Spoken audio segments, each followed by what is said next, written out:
السلام على سيد المرسلين رضي الله عنا سيدنا ومولانا محمد صلی اللہ علیہ وسلم. سب مل کر محبت اخلاص کے ساتھ نبی کریم صلی اللہ تعالی علیہ وسلم کی ذات پر درود پاک پڑھیں. پڑھیے الصلاۃ والسلام علیک یا رسول اللہ، الصلاۃ والسلام علیک یا حبیب اللہ، الصلاۃ والسلام علیک یا نبی اللہ، وعلی آلک واصحابک یا نور اللہ. تیز آواز سے درود پاک پڑھتا ہے نا، بلند آواز سے، تو ایک حدیث کا مفہوم یہ ہے کہ حضور نے فرمایا کہ جو مجھ پر بلند آواز سے درود پاک پڑھے گا میری شفاعت اس پر واجب ہو جائے گا. اس زمانے کا ایک بدماش تھا، اس کو بزرگان دین جو ہے دعوت دیتے رہتے تھے نیکی کی، لیکن جو ہے وہ سنتا نہیں تھا. اس کا انتقال ہو گیا. جب انتقال ہوا تو کسی بزرگ نے خواب میں دیکھا، پوچھا ما فعل اللہ بک، اللہ نے تیرے ساتھ کیا معاملہ فرمایا؟ تو بڑا عیاش تھا، گناہ کرتا تھا. کہا ٹھیک ہے میں عیاش تھا، گناہ گار تھا، لیکن ایک دن میں ایک مجلس میں گیا، وہاں پہ ایک مفتی صاحب نے درود پاک کی فضیلت سنائی اور ہم سب کو کہا کہ باآواز بلند درود پاک پڑھو، شفاعت حضور کی واجب ہو جائے گی.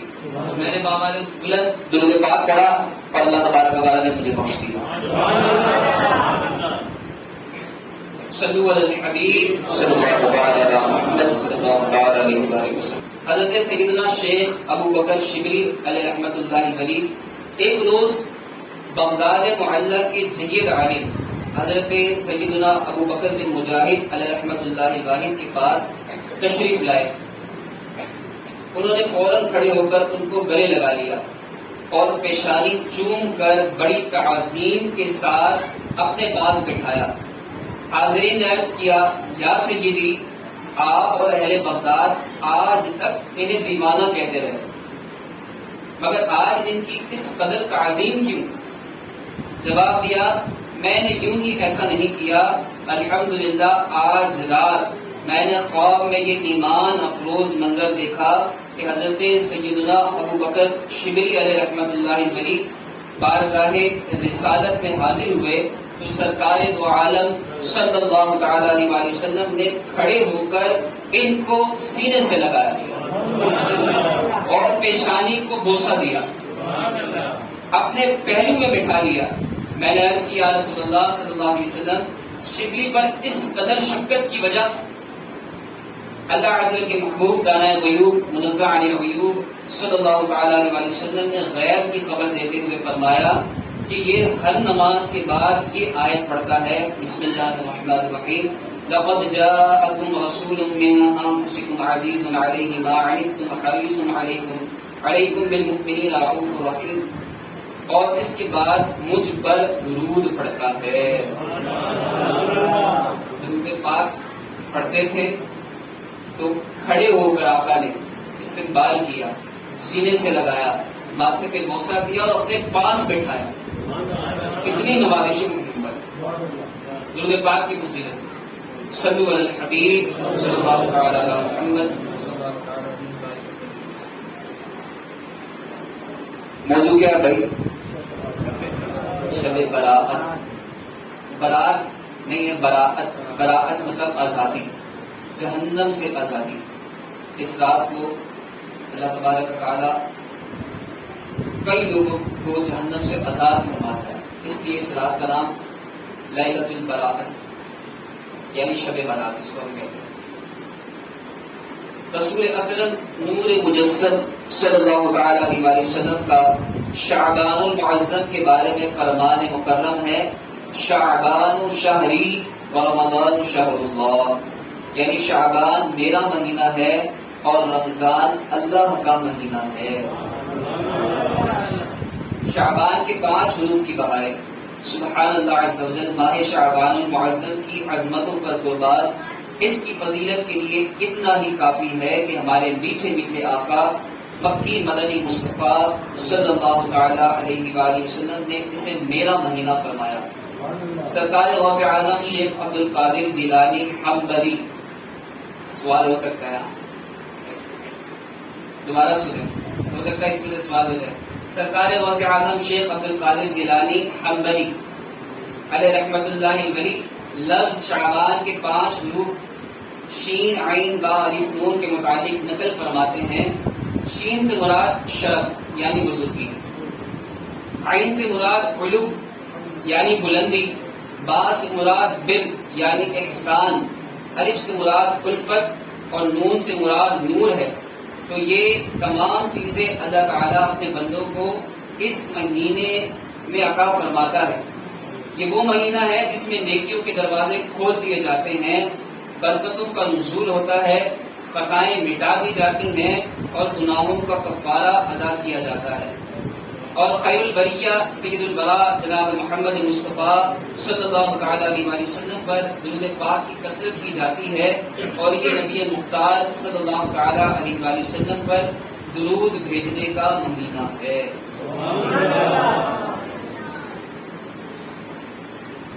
حضرت سیدنا اسامہ بن زید رضی اللہ تعالیٰ عنہ فرماتے ہیں، میں نے عرض کی یا رسول اللہ صلی اللہ تعالیٰ علیہ وسلم، میں دیکھتا ہوں کہ جس طرح آپ صلی اللہ علیہ وسلم شعبان میں روزے رکھتے ہیں اس طرح کسی بھی مہینے میں نہیں رکھتے. فرمایا رجب اور رمضان کے بیچ میں یہ مہینہ ہے، لوگ اس سے غافل ہیں، اس میں لوگوں کے اعمال اللہ رب العالمین عز و جل کی طرف اٹھائے جاتے ہیں، اور مجھے یہ محبوب ہے کہ میرا عمل اس حال میں اٹھایا جائے کہ میں روزہ دار ہوں. اور بھی سنیں، حضرت سیدتنا عائشہ صدیقہ رضی اللہ تعالیٰ عنہ فرماتی ہیں، تاجدار رسالت صلی اللہ تعالیٰ علیہ وسلم پورے شعبان کے روزہ رکھا کرتے. فرماتی ہیں کہ میں نے عرض کیا رسول اللہ صلی اللہ علیہ وسلم، کیا سب مہینوں میں آپ صلی اللہ تعالیٰ علیہ وسلم کے نزدیک زیادہ پسندیدہ شعبان کے روزے رکھنا ہے؟ تو محبوب رب العباد صلی اللہ تعالیٰ علیہ وسلم نے ارشاد فرمایا، اللہ عز و جل اس سال مرنے والی حجان کو لکھ دیتا ہے، اور مجھے یہ پسند ہے کہ میرا وقت رخصت آئے اور میں روزے دار ہوں.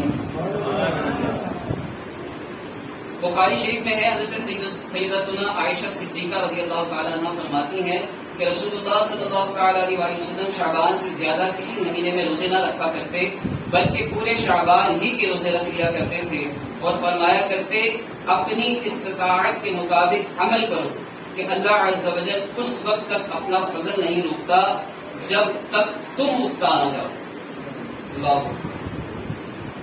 اللہ اپنا فضل اس وقت تک نہیں روکتا جب تک تم نہ اکتا جاؤ، یعنی پڑھتے جاؤ تو فضل ہوتا ہی جائے گا انشاءاللہ. شارح بخاری حضرت علامہ مفتی محمد شریف الحق امجدی علیہ رحمۃ اللہ کبھی اس حدیث پاک کے تحت لکھتے ہیں، مراد یہ ہے کہ شعبان میں اکثر دنوں میں روزہ رکھتے تھے.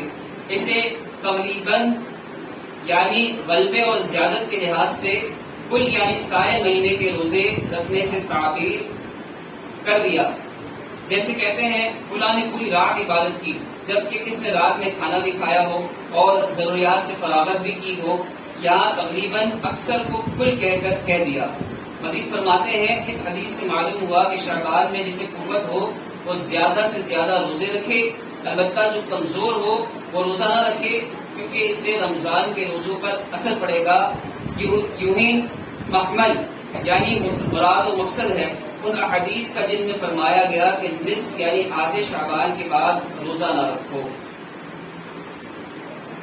صلو علی الحبیب صلی اللہ تعالی علی محمد صلی اللہ تعالی علیہ وآلہ وسلم. ام المؤمنین حضرت سیدتنا عائشہ صدیقہ رضی اللہ تعالی عنہا فرماتی ہیں، میں نے نبی کریم صلی اللہ تعالی علیہ وآلہ وسلم کو فرماتے سنا، اللہ عز و جل خاص طور پر 4 راتوں میں بھلائیوں کے دروازے کھول دیتا ہے. نمبر 1 بقرعید کی رات. کس دن؟ بقرعید کی رات کو، یعنی صبح بقرعید ہوگی، اس کی جو رات ہوگی چاند رات جس کو کہتے ہیں اس کی بات ہوگی. عید الفطر کی چاند رات، شعبان کی 15ویں رات، کہ اس رات میں مرنے والوں کے نام اور لوگوں کا رزق اور اس سال حج کرنے والوں کے نام لکھے جاتے ہیں. کل کی جو رات ہے اس میں لکھ دیا جائے گا کہ اس سال ہم زندہ رہیں گے یا نہیں، کتنا رزق ہمیں ملے گا، اور ہمیں حج کی سعادت ملے گی یا نہیں؟ تو دعا کے لیے ہاتھ اٹھائیں گے نا، اللہ ہمیں حاجی بنا دے. صبح رکن شدہ نے دعا بھی دی ہے نا بھائی، صبح رکن شدہ نے دعا بھی دی ہے، اللہ ہم سب کو حاجی بنا دے.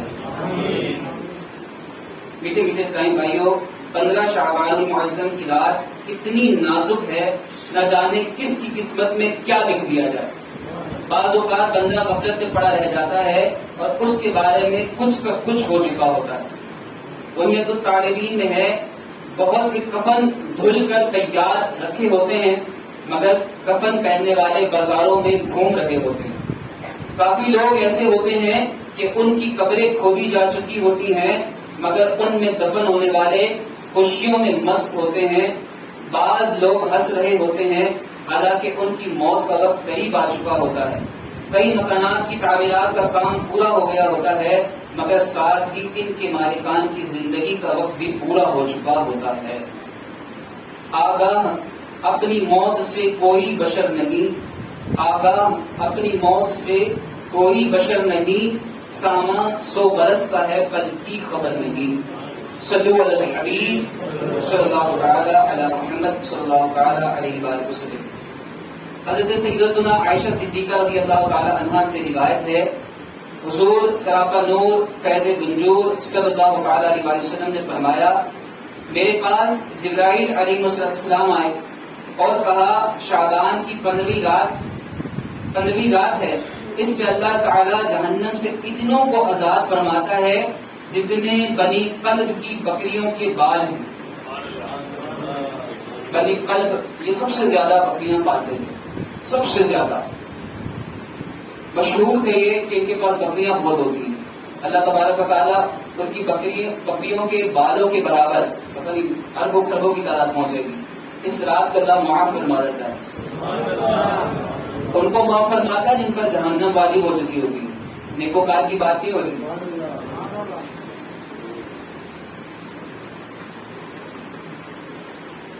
اتنوں کو آزاد فرماتا ہے جتنے بنی قلب کی بکریوں کے بال ہیں مگر کافر اور عداوت اور رشتہ کاٹنے والے اور کپڑا لٹکانے والے اور والدین کی نافرمانی کرنے والے اور شراب کے عادی کی طرف نظر رحمت نہیں فرماتا. اب یہ دیکھ لیں کہ جن سے آپ نے قطع تعلقی کی، چاہے وہ بھائی ہو، بہن ہو، رشتے دار ہو، پڑوسی ہو یا پھر کوئی بھی مسلمان ہو، قطع تعلقی ہے تو پھر یہ آپ ذہن بنا لیں کہ کل کی جو رات ہے اس میں آپ کا کوئی حصہ ہے ہی نہیں. پہلے سے بتا دیں، میں نہیں بتا رہا، یہ حدیث شریف کا مفہوم ہے. اس لیے قطع تعلقی کر رکھی ہے تو آج فون کریں، آج مل لیں، کل تک جو ہے وہ کل کی رات سے پہلے ان کو راضی کر لیں تاکہ اس بڑی رات کا، اس رحمت والی رات کا کچھ حصہ ہمیں بھی ملے. تو راضی کر لیں، ماں باپ کو راضی کر لیں. ماں باپ کا نافرمان الگ سے اس کو بتایا گیا کہ والدین کی نافرمانی کرنے والے اور شراب کے عادی کی طرف نظر رحمت نہیں فرماتا. اللہ تبارک و تعالیٰ نظر رحمت نہ فرمائے تو پھر تو اللہ کا جلال ہوگا نا. اللہ اپنی سبحان اللہ. حدیث پاک میں کپڑا لٹکانے والے کا جو بیان ہے، اس سے مراد وہ لوگ ہیں جو تکبر کے ساتھ ٹخنوں کے نیچے کہبند یا پاجامہ یا توپ یعنی لمبا کرتا وغیرہ لٹکاتے ہیں. کروڑوں حنبلیوں کے عظیم پیشوا حضرت سیدنا امام احمد بن حنبل رضی اللہ تعالیٰ عنہ نے حضرت سیدنا عبداللہ ابن عمر رضی اللہ تعالیٰ عنہما سے جو روایت نقل کی، اس میں کاتب کا بھی ذکر ہے. حضرت سیدنا کثیر بن مرہ رضی اللہ تعالیٰ عنہ سے روایت ہے کہ تاجدار رسالت سراپا رحمت صلی اللہ علیہ وسلم نے فرمایا، اللہ عز و جل شعبان کی 15ویں شب میں تمام زمین والوں کو بخش دیتا ہے سوائے مشرک اور عداوت والے کے. حضرت داؤد علی نبینا علیہ السلام کی دعا. امیر المؤمنین حضرت مولا مشکل کشا سیدنا علی المرتضیٰ شیخ خدا کرم اللہ تعالی وجہ الکریم شعبان المعظم کی 15ویں رات یعنی شب برات میں اکثر باہر تشریف لاتے. ایک بار اسی طرح شب برات میں باہر تشریف لائے اور آسمان کی طرف نظر اٹھا کر فرمایا، یہ ہم عمل کریں گے کل انشاءاللہ. الحمدللہ میں اس پہ میرا عمل ہے، مجھے جو رات نصیب ہوئی ہے زندگی میں، اللہ ہمیں آگے بھی نصیب کرے. تو میرا عمل ہے اس پہ، اب اس کو غور سے سنیں، ہم نے بھی یہ کل عمل کرنا ہے. شعبان المعظم کی 15ویں رات یعنی شب برات میں اکثر باہر تشریف لاتے کون؟ حضرت علی. بات کس کی ہو رہی؟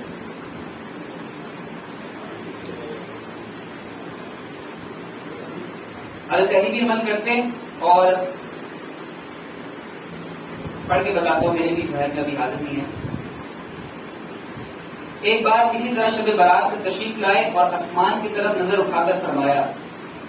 ایک مرتبہ اللہ تعالیٰ کے نبی حضرت سیدنا داؤد علیہ نبینا علیہ السلام نے شعبان کی 15ویں رات آسمان کی طرف نگاہ اٹھائی اور فرمایا یہ وہ وقت ہے کہ اس وقت میں جس شخص نے جو بھی دعا اللہ عز سے مانگی اس کی دعا اللہ عز نے قبول فرمائی، اور جس نے مغفرت طلب کی اللہ عز نے اس کی مغفرت فرما دی، بشرط یہ کہ دعا کرنے والا کشار یعنی ظلمن ٹیکس لینے والا نہ ہو، جادوگر نہ ہو، کاہن نہ ہو، باجا بجانے والا نہ ہو. پھر یہ دعا کی اللہم رب داؤد اغفر لی لمن دعاک فی ہذہ اللیلۃ او استغفرک فیہا. یہ دعا پڑھنی ہے، یہ دعا پڑھیں گے، آسمان میں ہم بھی نظر کریں گے انشاءاللہ. کل کی بڑی رات ہے تو آسمان کی طرف نظر کر کے حضرت داؤد علیہ نبینا علیہ السلام کی دعا یہ ہم آسمان کی طرف کر کے اپنے ماں باپ کی مغفرت کی دعا اور دونوں یعنی دارین میں اللہ تعالیٰ عافیت عطا فرمائے اس کی دعا کریں گے انشاءاللہ. آپ یاد رکھیے گا کہ میں بھول جاؤں تو مجھے یاد ضرور دلائیں گے، اچھا نام پڑھیں گے اللہ نے چاہا. صلو علی الحبیب صلی اللہ تعالی علی محمد. حضرت علی رضی اللہ تعالیٰ سے منسوب ہے.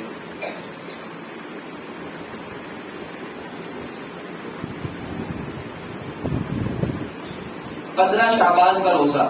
حضرت سیدنا علی المرتضیٰ شیخ خدا کرم اللہ تعالی وجہ الکریم سے مروی ہے کہ نبی کریم رؤوف رحیم علیہ افضل الصلاۃ والتسلیم کا فرمان عظیم ہے جب بندہ 15 شعبان کی رات آئے تو اس میں قیام یعنی عبادت کرو اور دن میں روزہ رکھو. بے شک اللہ تعالیٰ غروب آفتاب سے آسمان دنیا پر خاص تجلی فرماتا اور کہتا ہے کوئی مجھ سے مغفرت طلب کرنے والا کہ اسے بخش دوں، ہے کوئی روزی طلب کرنے والا کہ اسے روزی دوں، ہے کوئی مصیبت زدہ کہ اسے عافیت عطا کروں، ہے کوئی ایسا. اور یہ اس وقت تک فرماتا ہے کہ فجر طلوع ہو جائے.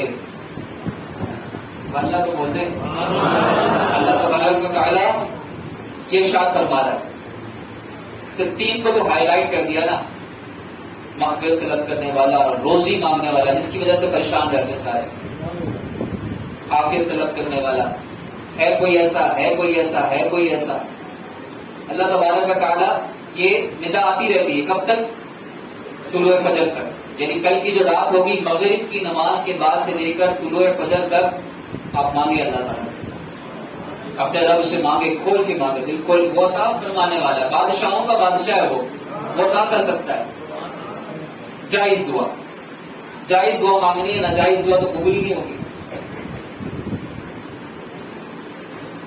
فائدے کی بات، شب برات کا اعمال نامے تبدیل ہوتے ہیں، لہذا ممکن ہو تو 14 شعبان المعظم کو بھی روزہ رکھ لیا جائے تاکہ اعمال نامے کے آخری دن میں بھی روزہ ہو. 14 شعبان کو عصر کی نماز با جماعت پڑھ کر وہیں نفل اعتکاف کر لیا جائے اور نماز مغرب کے انتظار کی نیت سے مسجد میں ہی ٹھہرا جائے تاکہ اعمال نامہ تبدیل ہونے کے آخری لمحات میں مسجد کی حاضری، اعتکاف اور انتظار نماز وغیرہ کا ثواب لکھا جائے، بلکہ ذہ نصیب ساری ہی رات عبادت میں گزاری جائے. امیر المؤمنین حضرت سیدنا عمر بن عبد العزیز ایک مرتبہ شعبان المعظم کی 15ویں رات یعنی شب برات میں مصروف تھے، عبادت میں مصروف تھے. سر اٹھایا تو ایک سبز پرچہ ملا جس کا نور آسمان تک پھیلا ہوا تھا. اس پر لکھا تھا ہذہ براءۃ من النار من الملک العزیز لعبدہ عمر بن عبد العزیز. یعنی خدائے مالک و غالب کی طرف سے یہ جہنم کی آگ سے آزادی کا پروانہ ہے جو اس کے بندے عمر بن عبد العزیز کو عطا ہوا ہے. سبحان اللہ عز و جل. اچھا، کل کے حوالے سے سننے کے کرنا کیا ہے؟ عصر کی نماز پڑھ کے آپ اعتکاف کی نیت کر لیں جیسا کہ ابھی اس میں بھی بتایا گیا. کل اثر پڑھنے جب آپ آئیں تو اعتکاف کی نیت سے مسجد میں بیٹھ جائیں، کیونکہ وہ جو سال کا جو ہمارا رجسٹر ہے وہ مغرب کے بعد بند ہو جائے گا. جیسے مغرب کا وقت شروع ہوگا وہ بند ہو جائے گا، نیا رجسٹر کھلے گا ہمارے اعمال نامے کا. اب اس میں فقط ایک دن کی زندگی ہو، پورے سال کی زندگی ہو، نیک اعمال ہو یا بد اعمال ہو، اس رجسٹر میں لکھے جائیں گے. تو جو آخری رجسٹر ہے وہ کب بند ہوگا؟ کل مغرب سے پہلے. تو اگر عصر کے بعد اعتکاف کے لیے سے ہم بیٹھ جائیں، آخر میں نیکی ہوں گے اللہ نے چاہا تو انشاءاللہ. پھر مغرب کی اذان ہوگی، اس کا جواب دیں اطمینان کے ساتھ، کروڑوں اربوں نیکی آپ کے حوالے. اس کے بعد جو ہے جماعت کے ساتھ نماز پڑھیں. نماز کے بعد جو ہے وہ اسی مسجد میں انشاءاللہ 6 نوافل کا بھی اہتمام ہوگا. اچھا، یہ نوافل کیا ہے اس کے حوالے سے سنیں. معمولات اولیاء اکرام رحمہ اللہ السلام سے ہے کہ مغرب کے فرض و سنت وغیرہ کے بعد 6 رکعت نفل 2 رکعت کر کے ادا کیے جائیں. پہلی 2 رکعتوں سے پہلے یہ نیت کیجیے، یا اللہ عز و جل ان 2 رکعتوں کی برکت سے مجھے درازی عمر بالخیر عطا فرما، یعنی لمبی زندگی عطا فرما خیر و عافیت کے ساتھ. ایسا نہ ہو کہ اپاہج ہو کے بیٹھا ہوں، لمبی عمر تو مل گئی لیکن کسی کے اوپر بوجھ ہے تو پھر کیا فائدہ. لمبی عمر تو مل گئی لیکن گناہوں میں ملوث ہے تو پھر کیا فائدہ. لمبی عمر کس کے ساتھ؟ عافیت کے ساتھ، ٹھیک ہے، نیکیوں والی. اس کے بعد دوسری 2 رکعتوں میں یہ نیت فرمائیے، یا اللہ عز و جل ان 2 رکعتوں کی برکت سے بلاؤں سے میری حفاظت فرما. تیسری 2 رکعتوں کے لیے یہ نیت کیجیے، یا اللہ عز و جل ان 2 رکعتوں کی برکت سے مجھے اپنے سوا کسی کا محتاج نہ کرنا. یہ بہت بڑی دعا ہے، اپنے سوا کسی کا محتاج نہ کرنا. کن معنوں میں؟ پیسوں کے معاملے میں بھی، ہر حوالے سے. مثال کے طور پہ کوئی اپاہج ہو جاتا ہے، گھر والوں پر بوجھ ہے نا، محتاج ہو گیا نا، اللہ تعالیٰ سے یہ عافیت طلب کرے کہ اللہ میرے اعضاء سلامت رہے، مرتے دم تک میرے اعضاء سلامت رہے، میں کسی پر بوجھ نہ بنوں. یہ بھی دعا کرے، اور یہ بھی دعا کرے کہ اللہ مجھے کسی کے آگے ہاتھ ملانا نہ پڑے، تو ہی عطا فرما، غیب سے عطا فرما، آسان روزگار عطا فرما. آسان روزگار کے لیے بھی دعا کرے. ان 6 رکعتوں میں سورہ فاتحہ کے بعد جو چاہیں وہ سورتیں پڑھ سکتے ہیں. چاہے تو ہر رکعت میں سورہ فاتحہ کے بعد 3 بار سورہ اخلاص بھی پڑھ سکتے ہیں. 6 رکعت نفل نماز 2 کر کے پڑھنی ہے. نیتیں آپ کو بتا دی ہیں، کل بھی انشاءاللہ عرض کر دوں گا میں. تو یہ 6 رکعت کب پڑھنی ہے نماز؟ عشاء کے فوراً بعد، ماشاء اللہ، مغرب کے فوراً بعد. ہاں، عشاء کے بعد ٹائم اس کا ختم ہو جائے گا. نوافل تو آپ پڑھ سکتے ہیں لیکن ان نوافل کا ٹائم ختم ہے. معمولات اولیاء اکرام میں سے ہے یہ. ہاں، مغرب کے بعد اس کو پڑھنا ہے. اس کے بعد 2 رکعت کے بعد 21 بار سورہ اخلاص ہم پڑھیں گے اور 1 دفعہ سورہ یاسین کی تلاوت ہم سنیں گے. ٹھیک ہے، انشاءاللہ اس پہ عمل کریں گے نا انشاءاللہ. اچھا، جادو ٹونے کے حوالے سے اس میں بزرگان دین فرماتے ہیں کہ سال بھر جادو سے حفاظت ہو. کیا کریں گے تو حفاظت ہوگی، وہ سنیں. دعوت اسلامی کے اشاعتی ادارے مکتبۃ المدینہ کی مطبوعہ 166 صفحات پر مشتمل کتاب اسلامی زندگی صفحہ 135 پر ہے. اگر اس رات یعنی شب برات 7 پتے بیری یعنی بیل کے درخت کے پانی میں جوش دے کر جب پانی نہانے کے قابل ہو جائے تو غسل کریں. انشاءاللہ عز و جل تمام 7 جادو کے اثر سے محفوظ رہیں گے. 7 بیری کے پتے پانی میں جوش دے لیں، تھوڑے سے پانی میں اس کو پھر ٹھنڈے پانی میں مکس کر لیں، اس کو پھر اس پانی سے غسل کریں. پانی بھی جسم میں ڈالنا، غسل کرنا ہے سنت کے مطابق. سنت کے مطابق غسل کرنا اور ہے، پانی جسم میں ڈالنا اور ہے. سنت کے مطابق غسل کریں جس طرح سنت کے مطابق غسل ہے. اس کا فائدہ انشاءاللہ آپ دیکھیں گے. اللہ نے چاہا تو صحت بھی برقرار رہے گی. اللہ نے چاہا تو آپ کے سامنے ہونا، کینسر سے باہر آیا ہوں، سب کو کر رہا ہوں الحمدللہ، اللہ کی رحمت ہے. تو یہ ان پر بھی الحمدللہ میرا عمل ہے اور آپ بھی نیت کر لیں. اچھا، یہ کب کرنا ہے؟ کل عصر کے بعد، مغرب کے کب کرنا ہے؟ ٹائم ہی نہیں پتا، تو کریں گے کب؟ بھائی ایک تالا ہے، اس میں چابی ڈالوں اور اس کے دندان یعنی چابی میں دندان آگے پیچھے ہو یا ایک کم ہو یا ایک زیادہ ہو، تالا کھلے گا نہیں. یہ وظیفہ بھی ویسے ہی ہے. مغرب کی نماز کے بعد سے لے کر طلوع فجر سے پہلے آپ نے نہانا ہے، یعنی رات میں نہانا ہے۔ مغرب کے بعد تو آپ بزی ہوں گے، 6 نوافل پڑھتے عشاء ہو جائے گی، عشاء کی نماز بعد جماعت پڑھ کے آپ گھر جائیں، غسل کریں، اس کے بعد سنت کی نیت سے قبرستان میں جائیں، آپ کے اپنے ہوں یا نہ ہوں۔ ایسا نہیں قبرستان ایسا نہ سامنے ہے، بھائی ہمارا تو کوئی ہے نہیں ہم نہیں جائیں گے، سنت ہے کہ جائیں، اور سنت میں عظمت ہے، دل میں نرم ہوگا قبرستان جانے سے، نیکی کی بات اثر کرے گی۔ تو جائیں گے سنت کی نیت سے؟ اچھا، میرا مشورہ یہ ہے کہ جب قبرستان میں جائیں نا تو دور سے ہی آپ فاتحہ پڑھیں، اندر قبروں تک نہ پہنچے۔ اگر راستہ آپ کو یقین ہے کہ صحیح راستہ ہے اور ماضی میں یہاں قبر نہیں تھی، یہ نیا راستہ نہیں بنایا گیا، تو پھر تو آپ چلے جائیں۔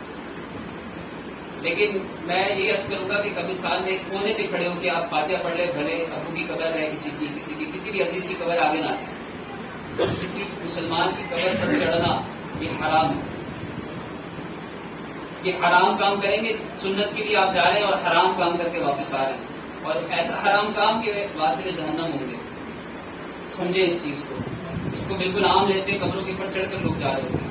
اللہ ہم سب کو محفوظ فرمائے۔ مجبوری کی بات الگ آ جاتی ہے، اگر کوئی کسی مجبوری میں یہ کام کر رہا ہے، جیسے بات ہے جنازہ دفنانا ہے تو 2-4 لوگ تو جائیں گے آگے، اب یہ سارے کے سارے ایکسٹرا پہنچے ہوتے ہیں، یہ نہ کریں۔ تو دور سے پڑھیں، جائیں گے قبرستان صلی اللہ الحبیب صلی اللہ علیہ محمد صلی اللہ علیہ وسلم۔ کچھ ڈاکو تھے، وہ ایک ہوٹل کے قریب سے گزرے، تو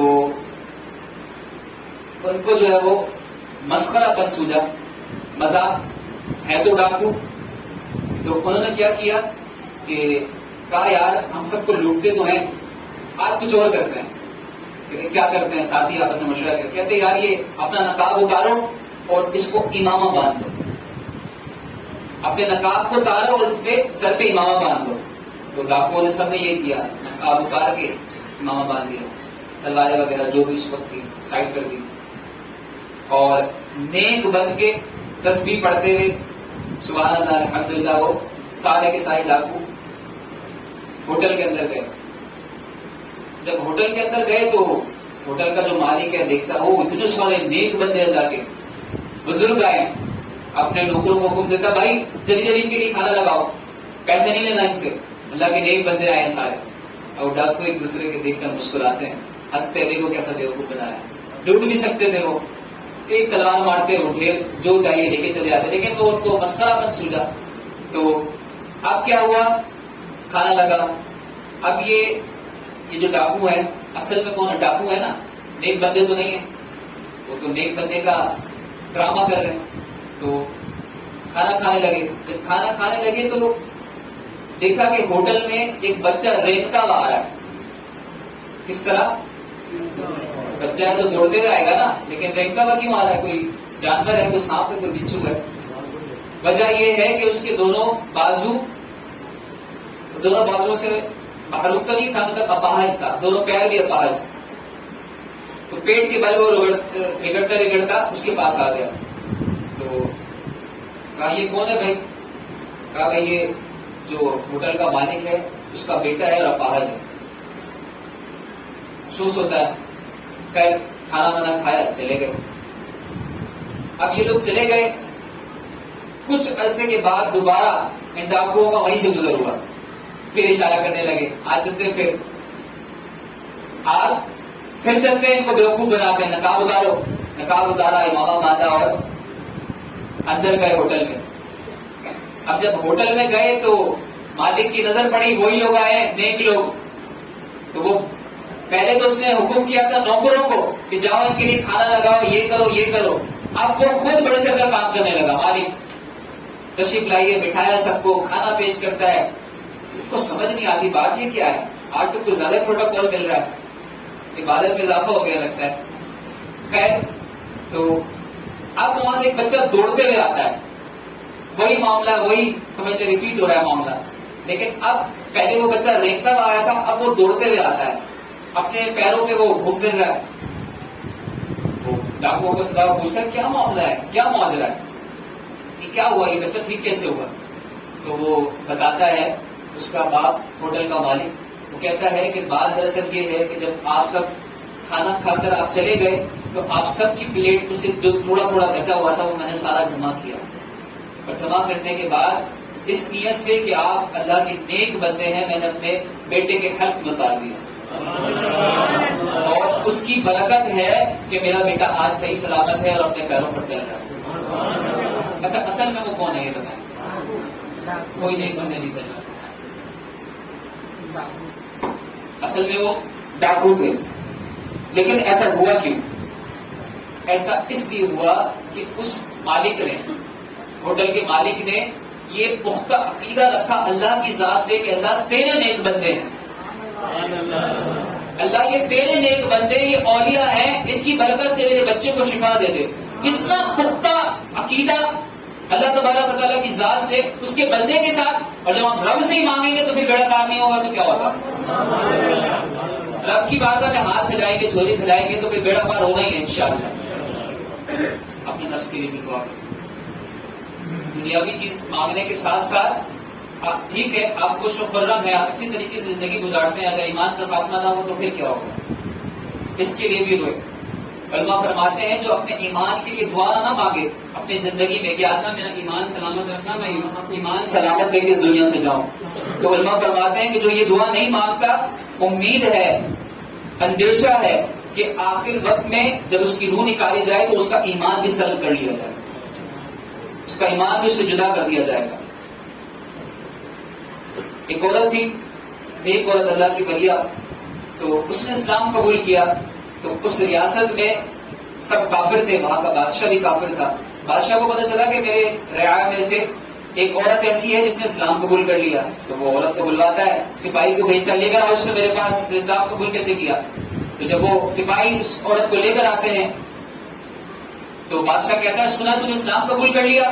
کہتی ہاں لا الہ الا اللہ محمد رسول اللہ. پڑھ لینا, ہمیں تو موقع چاہیے بھائی, ہماری زبان ہلے گی, ہم صرف ایک قدم چلیں گے اللہ کی رحمت دوڑ کر آئے گی, ہم دوڑ کر جائیں گے اللہ کی رحمت لپک لے گی. اللہ کی رحمت کو تو اللہ کی رحمت بہانہ ڈھونڈتی ہے, یہ بتا دوں گا آپ کو, بڑا جملہ ہے, اللہ کی رحمت بہانہ طلب کرتی ہے. پڑھ لیں لا الہ الا اللہ محمد رسول اللہ.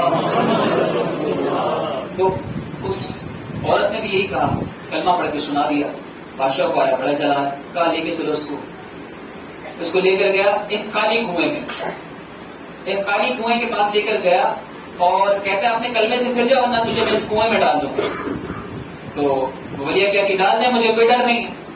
تو یہ کہتا ہے کہ دیکھ یہ خالی کنواں ہے, تیرے ذہن میں یہ ہوگا کہ یہ پانی والا کنواں ہوتا تو میں تجھے ڈالتا تو پانی پہ گرتی شاید تو بچ جاتی. یہ خالی کنواں ہے اور اس میں سانپ اور بچھو ہے, تو جا کے گرے گی تیری ہڈی پسلی ٹوٹے گی, پانی نہیں ہے اس میں. تو پھر وہ یہ کہتی ہے کہ ڈال دو مجھے اس کنویں میں. تو کہتا اچھا, اپنے غلاموں کو حکم دیتا جاؤ, جنگل جاؤ, زہریلے سے زہریلا سانپ لے کر آؤ, بچھو لے کر آؤ اور اس کی آنکھوں کے سامنے ڈالو.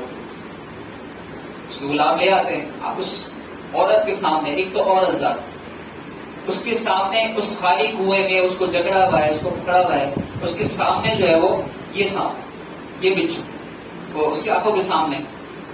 اب بتا, تیرے گمان میں ہوگا کہ اتنا پرانا خالی کنواں ہے, شاید سانپ نہ ہو.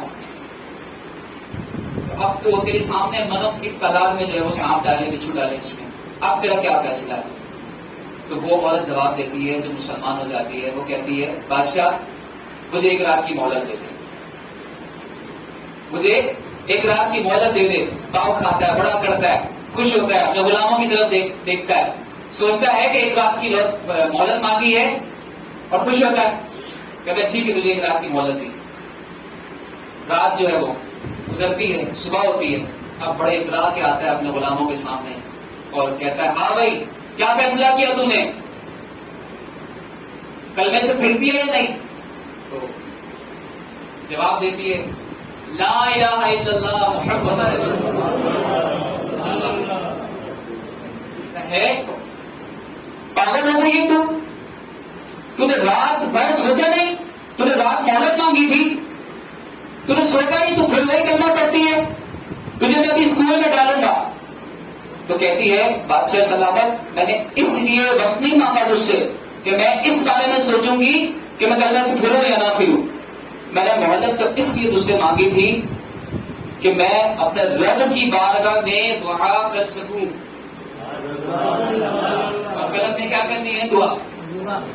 رات کو دعا مانگنی ہے نا بھائی. تو وہ دعا کے لیے مہلت مانگ رہی ہے. اچھا کون سی دعا؟ وہ جو دعا ہے نا اس عورت کی، اس پورے اس کا جو خلاصہ ہے اس اسٹوری کا ہمارے لیے.